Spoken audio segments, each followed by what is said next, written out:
ছোট পেয়ারা গাছে কত পেয়ারা ধরেছে সেটাই আপনাদের সাথে শেয়ার করছি। আপনাদের কেমন লাগলো কমেন্টে জানাবেন।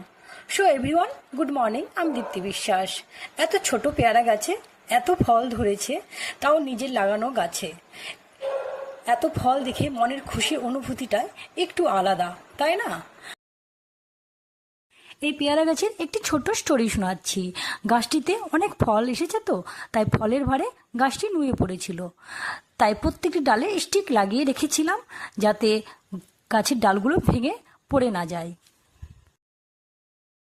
এবার আমি ডাসা পেয়ারাগুলো পেড়ে নিচ্ছি। বেশি পেয়ারা পেকে গেলে খেতে ভালো লাগে না। এই দেখো কতগুলো পেয়ারা পেরেছি, কিছু পেয়ারা রেখে দিলাম। সব একেবারে পেরে নিলে গাছটা কেমন খালি খালি লাগবে। এই রকম মিনি ব্লগ দেখতে চাইলে স্টে টিউনড।